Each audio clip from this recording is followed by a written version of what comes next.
सनातन धर्मात अत्यंत पवित्र आणि महत्त्वाचा मानला जाणारा महिना म्हणजे चैत्र महिना। हिंदू कॅलेंडरचा पहिला महिना। चैत्र महिन्यातील शुक्ल पक्षातील प्रतिपदा तिथी हा हिंदू नववर्षाचा पहिला दिवस।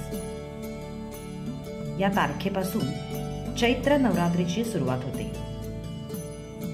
या दिवशी गुढीपाडव्याचा सण देखील साजरा केला जातो। हिंदू लोकांमध्ये गुढीपाडव्याला अनन्यसाधारण महत्त्व आहे। संपूर्ण महाराष्ट्रात हा सण अतिशय उत्साहाने साजरा केला जातो। चला तर मग जाणून घेऊयात या पवित्र सणाविषयी आणखीन थोडं। गुढीपाडव्यामध्ये गुढी म्हणजे विजयध्वज व पाडवा म्हणजे प्रतिपदा तिथी। गुढीपाडव्याच्या निमित्ताने प्रत्येक घरात विजयाचे प्रतीक म्हणून गुढी उभारली जाते। या उत्सवाशी संबंधित अशी एक कथा आहे की या दिवशी शालिवाहन नावाच्या कुंभार पुत्राने मातीच्या सैनिकांच्या सैन्याच्या मदतीने शत्रूवर विजय मिळवला। या कारणाने शालिवाहन शतक ही याच दिवशी सुरू होते। गुढीपाडव्याच्या दिवशी ब्रह्मदेवाने विश्वाची निर्मिती केली असेही मानले जाते।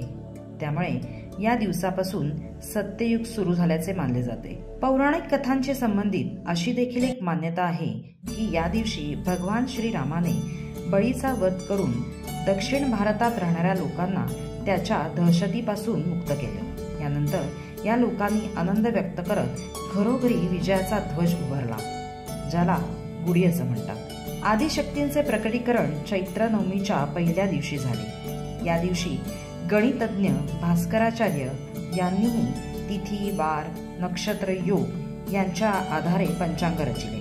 गुढीपाडवा या सणाला ऐतिहासिक, सांस्कृतिक आणि नैसर्गिक दृष्ट्या खूप महत्त्व आहे। चैत्र महिन्यापासून वसंत ऋतूच्या आगमनाला सुरुवात होते। वातावरणात बदल झालेला असतो। जुनी वाळलेली पाने गळून झाडांना नवी पालवी फुटते, तर आंब्याला मोहर येतो। या नैसर्गिक बदलाचे स्वागत करण्याची पद्धत असल्यामुळे हा सण साजरा केला जातो। गुढी सजवताना वापरल्या जाणाऱ्या प्रत्येक वस्तूमागे एक शास्त्र आहे।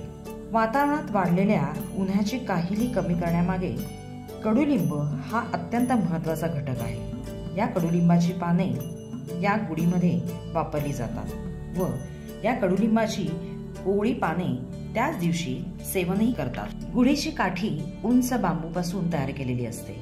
या काठीच्या वरच्या भागात रेशमी वस्त्र अथवा साडी गुंडाळतात। काठीला कडुलिंबाची डहाळी, आंब्याची पाने, हार, साखरेची गाठी बांधून त्यावर तांब्याचे, पितळ्याचे किंवा चांदीचे फुलपात्र ठेवले जाते। ज्या भागात गुढी उभारली जाते तो भाग स्वच्छ करून मग तिथे सुंदर अशी रांगोळी काढतात व त्यावर पाट ठेवून गुढी उभारतात। गुढी दारात, उंच गच्चीवर, गॅलरीत अशी उभारतात।